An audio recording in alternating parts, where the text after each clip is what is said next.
Hello student, कैसे हैं आप सब। चलिए, जैसा कि हमने पिछले क्लासेस में बॉन्ड पैरामीटर में आपको बॉन्ड लेंथ और बॉन्ड स्ट्रेंथ के बारे में बता दिया था, तो आज की हमारी जो क्लास है वो हम बात करने वाले हैं बॉन्ड एंगल के ऊपर। ठीक है, तो देखिए बॉन्ड एंगल बहुत इंपॉर्टेंट, हमें एक पूरा सेपरेट वीडियो आज की क्लास सिर्फ बॉन्ड एंगल पे बनने वाली है। सिर्फ और सिर्फ हम लोग आज बॉन्ड एंगल पे एनालिसिस करेंगे, क्योंकि बॉन्ड एंगल बहुत ज्यादा इंपॉर्टेंट है हमारे लिए। ठीक है, और काफी बड़ा भी है, उसको हम पूरा डिटेल में समझेंगे भी। ठीक है, तो चलिए आज की क्लास स्टार्ट करते हैं। मैं शुभम सिंह, आप देख रहे हैं केमिस्ट्री गुरुदेव जी चैनल, और अगर आपको अच्छा लगे तो चैनल को जरूर सब्सक्राइब करिए, वीडियो को लाइक करिए, ठीक है, और ज्यादा से ज्यादा शेयर करिए। ठीक है, थैंक यू। चलिए देखिए, आज जो बॉन्ड पैरामीटर में हमारा नेक्स्ट टॉपिक है उसे हम लोग थर्ड वन पढ़ने वाले हैं, जिसे हम बोलते हैं बॉन्ड एंगल। बॉन्ड एंगल, और जो लोग अभी इससे पहले के लेक्चर्स को नहीं देखे हैं वो चैनल पे विजिट करके इसके पहले के लेक्चर्स को क्लियर कर लें। हम बॉन्ड पूरे केमिकल बॉन्डिंग चैप्टर को एकदम स्टार्टिंग पॉइंट ऑफ से पढ़ते हुए आ रहे हैं। आपको पूरे लेक्चर चैनल पे मिलेंगे, आप एकदम सिस्टमैटिकली पीछे पढ़ते जाइए। आपको कहीं कोई डाउट होता है तो बिल्कुल पूछिएगा, और कंटिन्यूटी ऐसे बनी, बहुत जल्द हम लोग पूरे चैप्टर को कंप्लीट भी कर देंगे। फिर हम लोग ऐसे सिस्टमैटिकली हम पूरे 11th के चैप्टर की एनालिसिस करेंगे। पूरे चैप्टर आपको सेशन एंड होते होते होल चैप्टर आपको इस चैनल पे अवेलेबल होंगे। ठीक है, बस अपनी लगन बनाए रखिए, मेहनत से पढ़ते रहिए, और ज्यादा से ज्यादा लाइक शेयर सब्सक्राइब करते रहिए। ठीक है, चलिए देखिए, अगर हम बॉन्ड एंगल की बात करते हैं तो सबसे पहले मैटर ये बनता है कि बॉन्ड एंगल क्या होती है, क्या होता है। तो समझिए, हमारे पास दो चीजें होती है, जैसा कि हम ऑलरेडी आपको बता चुके हैं कि कोई भी बॉन्ड जब बनता है उसमें दो चीजें होती हैं, एक होता है ए और एक ये मान लेते हैं बी है। ये क्या है? बी है। बेसिक फंडा समझिएगा। तो मैंने आपको पहले भी बताया था कि जो ये ए है इसे हम लोग बोलते हैं सेंट्रल एटम। क्या बोलते हैं बेटा? सेंट्रल एटम कहते हैं। ठीक, और इसे हम शॉर्ट में आगे से बोलने वाले हैं सी ए, सेंट्रल एटम। और इसे हम लोग बोलते हैं बॉन्डेड एटम। क्या बोलते हैं? Bonded atom. अब इस बॉन्डेड एटम को हम लोग शॉर्ट में बोलने वाले हैं बी ए। तो सी ए और बी ए की कहानी होने वाली है। ठीक है, अब देखो सी ए और बी ए में क्या मैटर है तो थोड़ा सा क्लियर करते हैं। देखो ये तो ठीक है, अब बॉन्ड एंगल क्या होती है कि जो दो बॉन्डेड एटम होते हैं, जो सी ए से दो बी ए लगे हैं, अब वो बी ए 2 हो सकते हैं, वो बी ए 3 हो सकते हैं, वो बी ए 4 हो सकते हैं, 5 हो सकते हैं, 6 हो सकते हैं, 7 हो सकते हैं, जो भी बी ए अटैच हैं। तो ये जो बी ए अटैच्ड होते हैं, इन बी ए के बीच की जो एंगल बनती है किसके साथ? सेंट्रल एटम के साथ। इसी को हम लोग नाम देते हैं बॉन्ड एंगल। देखो सेंट्रल एटम तो एक ही होगा, सी ए तो एक होगा, बी ए एक से ज्यादा होंगे। तो एक से ज्यादा बॉन्डेड एटम जो हैं, इन बॉन्डेड एटम आपस में, ये बॉन्डेड एटम सेंट्रल एटम के साथ एक पर्टिकुलर एंगल फॉर्म करते हैं, और जिस एंगल को फॉर्म करते हैं उसी को हम लोग बोलते हैं बॉन्ड एंगल। अब यहां समझने की बात क्या है कि हमको बॉन्ड एंगल इनर साइड से लेना है, आउटर साइड से नहीं लेना है। ये नहीं कि ये वाला बॉन्ड एंगल नहीं है, ये है बॉन्ड एंगल। ठीक है, तो अब ये जो बॉन्ड एंगल आप देख रहे हो, ये बॉन्ड एंगल कई सारे फैक्टर के ऊपर डिपेंड करता है। कई सारे फैक्टर्स के ऊपर ये बॉन्ड एंगल डिपेंड करता है। हम बताते हैं कौन कौन से फैक्टर हैं जिनके ऊपर ये बॉन्ड एंगल डिपेंड करता है। तो पहला तो डिपेंड करता है इस पे, यानी ए पे। तो ए के किस बात पे डिपेंड करता है? हम कहेंगे नंबर 1, पहला फैक्टर जो डिपेंड करता है वो करता है electronegativity. Electronegativity of C A and B A, यानी सी ए और बी ए दोनों की इलेक्ट्रोनेगेटिविटी के ऊपर डिपेंड करता है। तो पहले सीखेंगे कि सी ए की इलेक्ट्रोनेगेटिविटी पे क्या फैक्टर करता है, फिर बी ए की इलेक्ट्रोनेगेटिविटी अलग से देखेंगे। दूसरा पॉइंट, सेकंड फैक्टर जो है वो जो सेकंड फैक्टर है वो डिपेंड करता है किस चीज पे? साइज पे। तो यानी size of C A, size of C A as usual and B A. Size of C A and B A, C A और बी ए की साइज के ऊपर। तीसरा फैक्टर किस पे डिपेंड करता है? मल्टीप्लिसिटी ऑफ बॉन्ड, यानी आपका जो बॉन्ड है वो कितना मल्टीपल है, सिंगल बॉन्ड है, डबल बॉन्ड है या ट्रिपल बॉन्ड है, यानी बॉन्ड की मल्टीप्लिसिटी कितनी है उस फैक्टर पे डिपेंड करता है। तो ये 3 मेजर फैक्टर हैं। सॉरी, एक चीज तो हम लोग भूल ही गए, एक और फैक्टर है number of lone pair electron, यानी number of lone pair electron, यानी नंबर ऑफ लोन पेयर कह सकते हैं, एलपी हम लोग पढ़ चुके हैं। लोन पेयर इलेक्ट्रॉन से बेटर आप सिर्फ इसको बोलिए नंबर ऑफ लोन पेयर, यानी नंबर ऑफ लोन पेयर पे भी डिपेंड करता है। तो ये 4 फैक्टर ऐसे हैं जो बॉन्ड एंगल को अफेक्ट करते हैं। Number 1 electronegativity of central atom and bonded atom, number 2 size of central atom and bonded atom, number 3 multiplicity of a bond, number 3 number of lone pair. ये इतने फैक्टर हैं जो कभी भी किसी भी एटम के बॉन्ड एंगल को अफेक्टेड करते हैं। तो बॉन्ड एंगल होता क्या, फिर से हम बोल देते हैं, the angle formed between 2 bonded atom is called bond angle. किसी भी 2 बॉन्डेड एटम के बीच की जो एंगल होती है उसे हम बॉन्ड एंगल कहते हैं। अब बॉन्ड एंगल कैसे बढ़ती है, कैसे घटती है, क्या क्या फैक्टर्स होते हैं, उसको 1 बाय 1 हम लोग एनालिसिस करने वाले हैं। तो पहले पे चलते हैं, पहले भले 4th नंबर पे लिखें, पहले हम लोग लोन पेयर पे स्टार्ट करते हैं। तो सबसे पहला फैक्टर आता है नंबर ऑफ लोन पेयर का, ठीक है। तो इसमें अगर कुछ कॉपी करना है इसको कॉपी कर लीजिए, फिर हम स्टार्ट करते हैं सिस्टमैटिकली, ठीक, कॉपी करिए। देखिए, तो पहला हम लोग बात करते हैं number of lone pair on central atom Ca, यानी Ca के ऊपर नंबर ऑफ लोन पेयर कितने हैं ये अफेक्टेड करता है किसको, बॉन्ड एंगल को। यानी बॉन्ड एंगल को अफेक्ट करता है number of lone pair on Ca के ऊपर जितने ज्यादा लोन पेयर होंगे बॉन्ड एंगल उतनी अफेक्टेड होगी। तो पहला तो डायरेक्ट इसका रिलेशन समझ लीजिए, ये याद रखिएगा क्या, number of lone pair on Ca जो होता है वो क्या करेगा, अगर लोन पेयर ज्यादा होंगे, आप सोचो अगर लोन पेयर ज्यादा होंगे, मैं ऑलरेडी आपको पढ़ा चुका हूं एज पर थ्योरी में, अगर लोन पेयर ज्यादा होंगे तो वो बॉन्ड पेयर के ऊपर रिपल्सिव फोर्स ज्यादा लगाएंगे। जब रिपल्सिव फोर्स ज्यादा लगाएंगे तो जो बॉन्ड पेयर हैं वो एक दूसरे के पास जाएंगे। जब बॉन्ड पेयर जैसे यहां थे, लोन पेयर यहां था, यहां लोन पेयर था, ये ध्यान दो, ये जैसे 2 बॉन्ड हैं, ये दोनों बॉन्ड नॉर्मल ऐसे होते हैं। अब यहां पे आ गया आपका लोन पेयर, जब लोन पेयर आ गया तो ये लोन पेयर यहां पर है, तो ये इस पर और इस पर रिपल्सन लगाएगा, तो रिपल्सन लगाएगा तो ये कहां जाएंगे, पास जाएंगे ना। अब पास जाएंगे तो बॉन्ड एंगल घट रही है, अरे भाई ये 180 था तो ये तो 180 से कम हो रहा है ना, यानी बॉन्ड एंगल घटेगी। अच्छा बताओ, लोन पेयर बढ़ेगा तो बॉन्ड पेयर पे रिपल्सन बढ़ेगा, बॉन्ड पेयर पे रिपल्सन बढ़ेगा तो बॉन्ड पेयर एक दूसरे के पास जाएंगे, जब बॉन्ड पेयर एक दूसरे के पास जाएंगे तो बॉन्ड एंगल और कम हो जाएगी। तो समझना है कि लोन पेयर ज्यादा होंगे तो बॉन्ड एंगल कम होगी, यानी इनवर्स प्रोपोर्शन है, यानी इनवर्सली प्रोपोर्शनल होगा किसके, बॉन्ड एंगल के। समझ में आ रही बात, यानी number of lone pair on central metal atom is inversely proportional to the bond angle. Lone pair central metal atom पे ज्यादा होने पर बॉन्ड एंगल जो होगी वो कम हो जाएगी। इसमें कोई कंफ्यूजन नहीं होनी चाहिए, ये बात एकदम आपको क्लियर होनी चाहिए। अब समझिए, हम कह सकते हैं कि अगर number of lone pair central atom पे ज्यादा है तो एक छोटा सा सोचिएगा, जैसे अगर मैं कहूं कि हमारे पास एक क्या है, NH3 है, एक कौन है, NH3 है, और एक हमारे पास कौन है, H2O है। तो अगर आपसे कोई पूछता है कि NH3 है और H2O है तो अभी तो यहां का इंसाफ नहीं हो पाएगा। अब आप कहेंगे इंसाफ क्यों नहीं हो पाएगा, अरे भाई इसको हम NH3, इसमें 3 एटम अवेलेबल हैं और इसके पास सिर्फ 2 एटम अवेलेबल हैं, तो यानी जब यहाँ 3 एटम है और यहाँ 2 एटम है तो नंबर ऑफ एटम में क्या है, डिफरेंस है। नंबर ऑफ एटम में अगर डिफरेंस है तो कहानी सही नहीं है, इसलिए हम इसको चेंज करके दूसरा एग्जाम्पल लेते हैं जिसमें बॉन्ड पेयर सेम होने चाहिए, नंबर ऑफ बॉन्ड सेम होने चाहिए। तो जैसे हम एग्जाम्पल में कंसीडर दूसरा एग्जाम्पल कर लेते हैं, एक मान लेते हैं, ले लेते हैं NO2 प्लस और एक ले लेते हैं NO2 माइनस। तो NO2 प्लस और NO2 माइनस ये हमने एक एग्जाम्पल कंसीडर कर लिया है।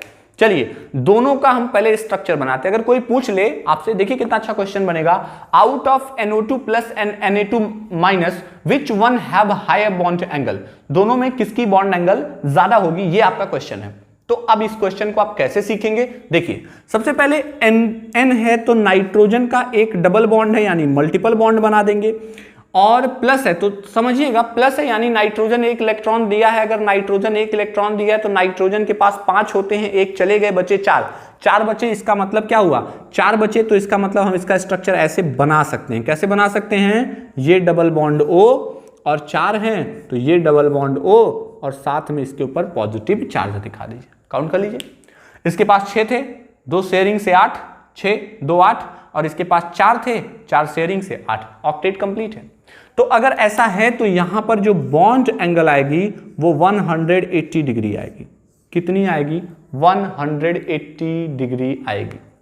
अब क्या हुआ, अगर हम वहीं पर इसका स्ट्रक्चर बनाएं तो माइनस है, मतलब एक बाहर से आया है, तो एक ये हो गया।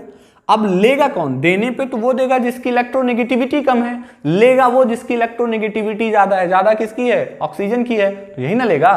तो अगर ये लेगा तो एक सिंगल बॉन्ड बनाया और इसके ऊपर माइनस है। तो नाइट्रोजन के पास 5 होते हैं, 5 में 2 ये इसके साथ शेयर कर पा रहा है, एक इसके साथ कर पा रहा है, तो अभी भी तो 2 बच गए। जो 2 बच गए वो एज अ लोन पेयर यहां चले जाएंगे। और इनकी कहानी जहां तक हम आपको बता दें तो 1 2 ये हो गए, 4 हो गए, 6 हो गए, तो एक ये हो गया, 2 हो गए, 4 हो गए, 2 2 4 2 6 हो गए, और एक एक्स्ट्रा बाहर से आया है, ऐसा हो गया।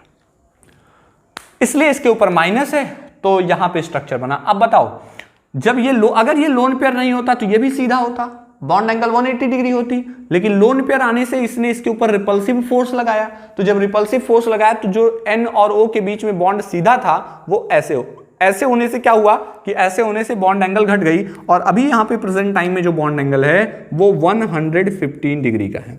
यानी जो 180 डिग्री बॉन्ड एंगल थी वो घट के 115 हो गई। कैसे हुई, जैसे इसके ऊपर number of lone pair electron बढ़ गए तुरंत इसकी बॉन्ड एंगल घट गई। यानी आपको क्या सीखने को मिला कि अगर किसी भी एलिमेंट के ऊपर, अगर सेंट्रल मेटल के ऊपर number of lone pair electron बढ़ते हैं तो ऐसे केसेस में उसका जो बॉन्ड एंगल होगा वो घट जाएगा। तो नंबर ऑफ लोन पेयर ज्यादा होंगे, जिस एलिमेंट पे number of lone pair electron ज्यादा होंगे उसकी बॉन्ड एंगल कम होगी, लोन पेयर कम होंगे बॉन्ड एंगल ज्यादा होगी। इसमें कोई कंफ्यूजन है, ये बात समझ में आ रही सबको? इसको कॉपी करिए जल्दी से, ठीक है।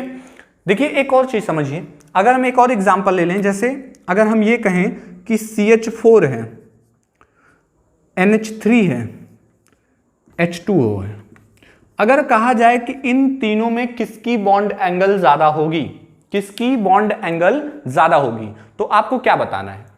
आप समझिए, चलिए सबका स्ट्रक्चर बनाते हैं। तो सबका स्ट्रक्चर यहां हम बना देते हैं। CH4 का टेट्राहेड्रल ज्योमेट्री बनेगी। अब ये आपको मुझे फिर से बताने की जरूरत नहीं, मैं ऑलरेडी वेस्पर थ्योरी आपको समझा चुका हूं। आप कार्बन में जाइए, कार्बन के total number of electron count करिए, 4 आएंगे, चारों बॉन्ड बने, यानी लोन पेयर 0 हो गए, लोन पेयर 0, 4 बॉन्ड, इसका मतलब रेगुलर ज्योमेट्री बनेगी। रेगुलर ज्योमेट्री बनेगी तो यहाँ पे टेट्राहेड्रल शेप आएगा, टेट्राहेड्रल आएगा तो यहाँ की एंगल हो जाती है 109.5 डिग्री। ये आपको पता होना चाहिए। ये तो CH4 का हो गया। NH3 पे आइए तो NH3 पे टोटल 5 होते हैं, बॉन्ड 3 बन रहे हैं, यानी 2 बच गए मतलब एक लोन पेयर है। तो एक लोन पेयर है तो सबसे ज्यादा स्पेस तो लोन पेयर ले लेगा। अब बचे स्पेस में 3 हाइड्रोजन एडजस्ट हो जाएंगे। अब आपको हम समझा दें कि इन हाइड्रोजन्स के बीच की जो बॉन्ड एंगल होती है वो होती है 107.5 डिग्री, 107.5 डिग्री। फिर अगर हम बात करें H2O में तो ऑक्सीजन के पास 6 होते हैं, बॉन्ड 2 बन रहे हैं, यानी लोन पेयर 2 हो जाएंगे। तो एक हाइड्रोजन ये हो गया, एक हाइड्रोजन ये हो गया, एक लोन पेयर ये हो गया, एक लोन पेयर ये हो गया। इस तरीके से 2 लोन पेयर हो गए। तो अब अगर यहां हम समझें तो ऐसे केसेस में यहां पर आपको देखना है बॉन्ड एंगल कितनी होगी, तो 104.5 डिग्री होगी। अब आप बताइए कि जैसे जैसे लोन पेयर बढ़ते जा रहे हैं बॉन्ड एंगल घटती जा रही है कि नहीं? यहाँ पर केवल 104, यहाँ 107, यहाँ 100 है, जबकि नंबर ऑफ बॉन्ड अलग अलग हैं, लेकिन उसके बाद भी लोन पेयर इफेक्टिव होता है। बॉन्ड नंबर ऑफ बॉन्ड के बाद भी लोन पेयर इफेक्टिव होता है, यानी फैक्टर मेन वर्क करता है नंबर ऑफ लोन पेयर पे। लोन पेयर ज्यादा, बॉन्ड एंगल कम, एकदम फिक्स्ड रूल है। लोन पेयर ज्यादा तो बॉन्ड एंगल कम। ठीक है, ये क्लियर हो गया। तो पहला फैक्टर हमने क्लियर किया on the basis of number of lone pair electron present on the central atom. अभी हम लोग अगले टॉपिक पे बढ़ते हैं। जो हमारा दूसरा पॉइंट था वो था इलेक्ट्रोनेगेटिविटी ऑफ सेंट्रल एटम, यानी सेंट्रल एटम की पहले हम इलेक्ट्रोनेगेटिविटी से सीख लेते हैं। इलेक्ट्रोनेगेटिविटी का क्या फैक्टर होता है, तो थोड़ा ध्यान लगाइएगा, दिमाग लगाइएगा। सेंट्रल एटम की अब इलेक्ट्रोनेगेटिविटी, कुछ बच्चों को भी ये क्लियर नहीं है कि इलेक्ट्रोनेगेटिविटी क्या होता है, तो उनके लिए मैं एक मिनट के लिए बता दूं। इलेक्ट्रोनेगेटिविटी क्या होती है? Tendency to attract the share pair electron towards is called electronegativity. Shared electron को अपनी तरफ अट्रैक्ट करने की जो एबिलिटी होती है, जो स्टैमिना होती है, जो पावर होता है, उसे हम इलेक्ट्रोनेगेटिविटी कहते हैं। शेयर्ड इलेक्ट्रॉन को अपनी तरफ अट्रैक्ट करने की एबिलिटी को इलेक्ट्रोनेगेटिविटी कहते हैं। ठीक है, तो जो भी एलिमेंट शेयर्ड इलेक्ट्रॉन को अपनी तरफ खींच लेगा, हम कहेंगे उसकी इलेक्ट्रोनेगेटिविटी ज्यादा है, और जो अपनी तरफ नहीं खींच पा रहा है उसकी इलेक्ट्रोनेगेटिविटी कम होती है। It is clear. Periodic table में टॉप टू बॉटम बढ़ने पर, ध्यान से सुनिएगा, पीरियोडिक टेबल में टॉप टू बॉटम जाने पर एटम की साइज इंक्रीज करती है। पीरियोडिक टेबल में टॉप टू बॉटम जाने पर एटम की साइज इंक्रीज करती है। तो जब एटम की साइज इंक्रीज करेगी, ध्यान से सुनिएगा, जब एटम की साइज इंक्रीज करेगी तो न्यूक्लियस से और आउटर मोस्ट सेल में प्रेजेंट इलेक्ट्रॉनों के बीच की दूरियां बढ़ जाएंगी। किसकी दूरी बढ़ेगी? न्यूक्लियस से आउटर मोस्ट सेल में प्रेजेंट इलेक्ट्रॉन से दूरी बढ़ जाएगी, तो अट्रैक्शन घटेगा और इनर सेल और आउटर सेल में प्रेजेंट इलेक्ट्रॉनों के बीच का रिपल्सिव फोर्स बढ़ेगा। यानी आने वाले बंदे पे जो भी कोई बाहर से इलेक्ट्रॉन अगला आता है तो उस अपकमिंग इलेक्ट्रॉन पर रिपल्सिव फोर्स ज्यादा लगेगा और अट्रैक्टिव फोर्स कम लग जाएगा। यानी कोई भी इलेक्ट्रॉन जो बाहर से आएगा उस पे न्यूक्लियस का अप्रोच कम होगा, लेकिन आउटर मोस्ट सेल में बैठे इलेक्ट्रॉन का रिपल्सन उसके ऊपर ज्यादा होगा, तो यानी वो उसको खींच नहीं पाएगा।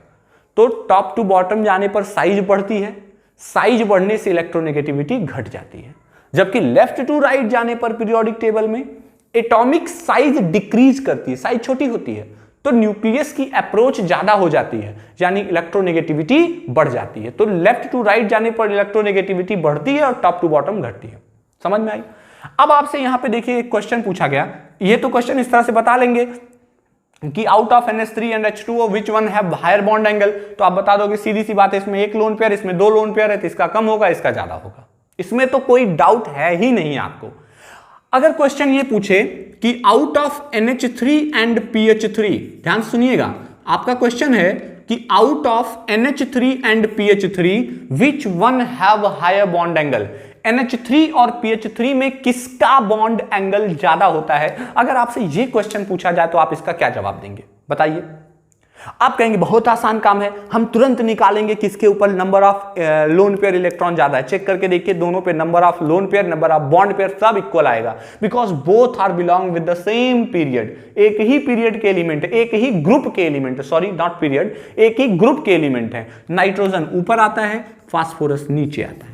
नाइट्रोजन के भी वैलेंस सेल में 5 इलेक्ट्रॉन होते हैं, फास्फोरस के भी वैलेंस सेल में 5 इलेक्ट्रॉन होते हैं। नाइट्रोजन भी 3 बॉन्ड बना रहा है, फास्फोरस भी 3 बॉन्ड बना रहा है। नाइट्रोजन में भी एक लोन पेयर है, फास्फोरस में भी एक लोन पेयर है, तो किसका बॉन्ड एंगल ज्यादा होगा? ठीक, तो इस टाइप का क्वेश्चन पूछे अगर out of NH3 and PH3 which one have higher bond angle, तो आपका जवाब क्या होगा? इसी को हम लोग समझने वाले हैं इसमें on the basis of electronegativity of central atom. Clear है? तो अब समझ लो इलेक्ट्रोनेगेटिविटी और सेंट्रल एटम का क्या रिलेशन है, उसको हम लोग एक मिनट के लिए क्लियर कर देते हैं। तो मैं थोड़ा सा इरेज करके यहां पे आपको बता देता हूं जल्दी से। अगर हम बात करें इलेक्ट्रोनेगेटिविटी ऑफ सेंट्रल एलिमेंट की, तो देखिएगा अगर एक बॉन्ड बना, ध्यान समझिएगा, ये सेंट्रल एटम है, ये बॉन्डेड एटम है, तो अब बॉन्डेड एटम में भी तो लोन पेयर है, लोन पेयर मतलब इलेक्ट्रॉन है, बॉन्डेड इलेक्ट्रॉन है। तो अगर ये ध्यान देना, और ये एक दूसरे पे कौन सा फोर्स लगाते हैं?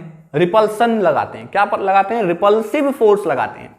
ये दोनों एक दूसरे के जितने ज्यादा करीब जाएंगे, पास जाएंगे, गेट टुगेदर करेंगे, इनके बीच का रिपल्सन उतना बढ़ता चला जाएगा, यानी रिपल्सिव फोर्स उतना ज्यादा लगेगा, और रिपल्सिव फोर्स जितना ज्यादा लगेगा ये उतने ज्यादा दूर होते चले जाएंगे। ठीक है, तो जब ये दोनों एक दूसरे से उतने ज्यादा दूर होते चले जाएंगे, यानी इनकी डिस्टेंस बढ़ने लगेगी। और समझने की बात क्या है, जब इनकी डिस्टेंस बढ़ेगी, जब इनकी डिस्टेंस बढ़ेगी, किनकी? लोन पेयर, जो बॉन्ड पेयर के अंदर जो ये लोन पेयर है, इनकी डिस्टेंस बढ़ेगी तो दूर होंगे तो रिपल्सन घटेगा, और जब इनकी क्लोजनेस बढ़ेगी तो रिपल्सन बढ़ जाएगा। ठीक, तो जब ये दोनों पास जाएंगे तो रिपल्सन ज्यादा, ये दोनों दूर जाएंगे रिपल्सन कम। तो अब क्या होगा कि जब ये सेंट्रल एटम की इलेक्ट्रोनेगेटिविटी ज्यादा होगी तो ये क्या करेगा? शेयर्ड इलेक्ट्रॉनों को खींच के अपनी तरफ रखेगा, शेयर्ड इलेक्ट्रॉनों को खींच के अपनी तरफ रखेगा। तो जब खींच के अपनी तरफ रखेगा तो ऐसे केसेस में क्या होगा? रिपल्सन। क्या होगा? रिपल्सन। अरे भाई सोचो, ये जितना ज्यादा खींच के जाएगा तो पास होता जाएगा, और यहां देखो दूरी ज्यादा है।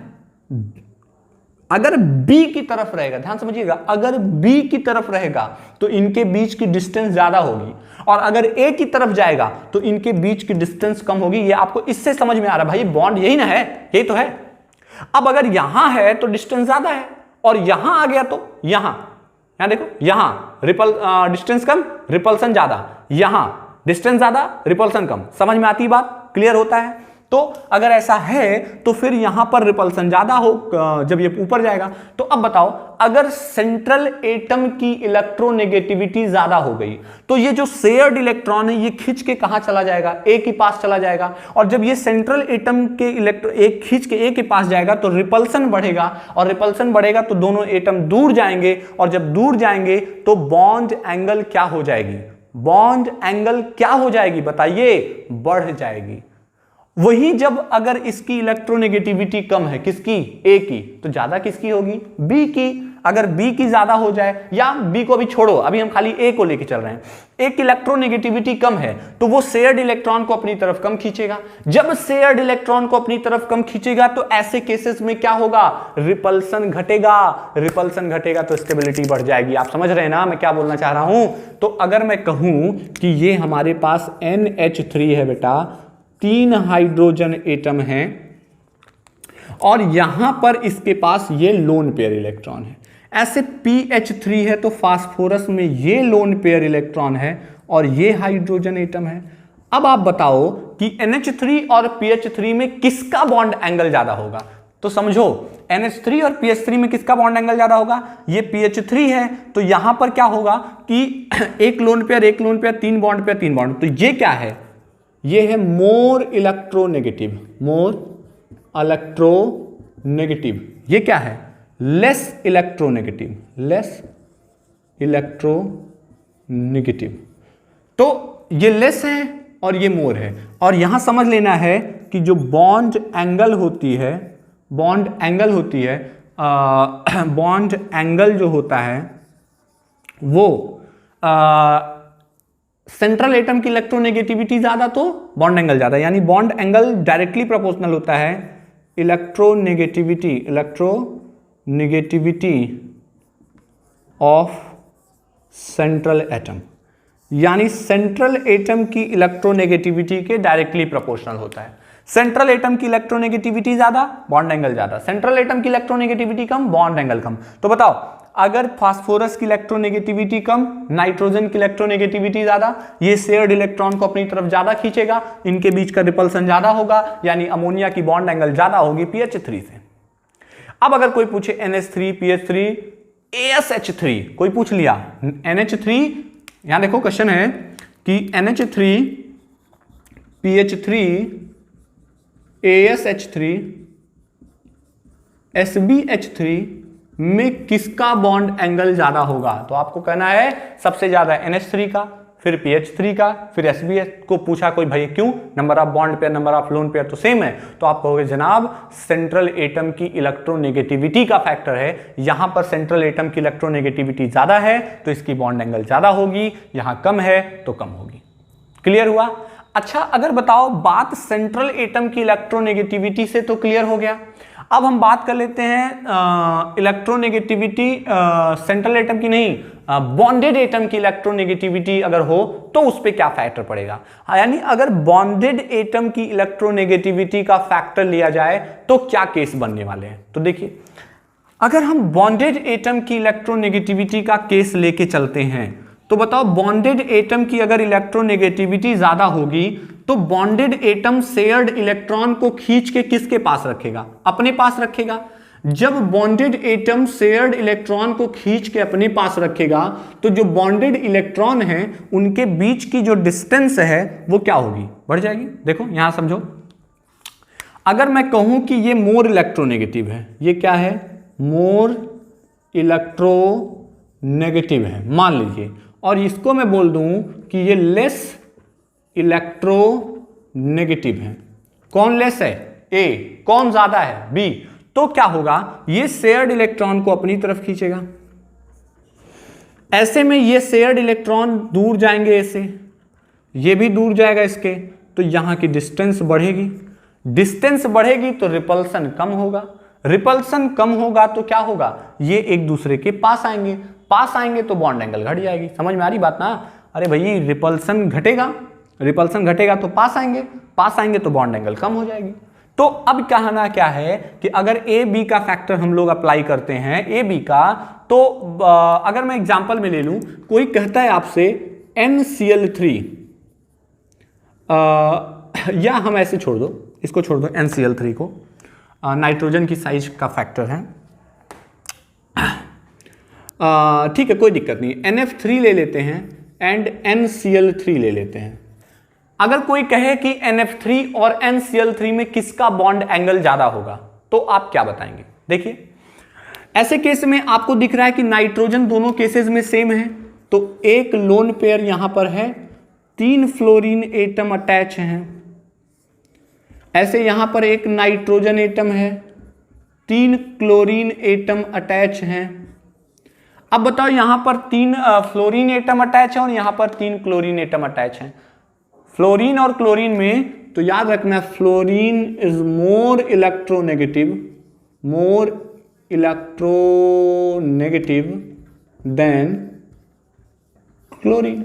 तो जब फ्लोरीन ज्यादा है तो फ्लोरीन इलेक्ट्रॉन को ज्यादा खींचेगा, फ्लोरीन ज्यादा खींचेगा तो फ्लोरीन के इनमें इलेक्ट्रॉन यहां होगा तो रिपल्सन कम होगा, रिपल्सन कम होगा तो बॉन्ड एंगल कम होगी। यहां की इलेक्ट्रोनेगेटिविटी कम है तो ये कम खींचेगा, यानी नाइट्रोजन की तरफ ज्यादा होगा तो डिस्टेंस कम होगी, रिपल्सन ज्यादा होगा, बॉन्ड एंगल ज्यादा होगी। तो किसकी ज्यादा होगी, NF3 have less bond angle, less bond angle then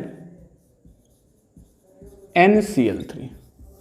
समझ में आ रहे हो ना आप लोग कि मैं क्या बोल रहा हूं।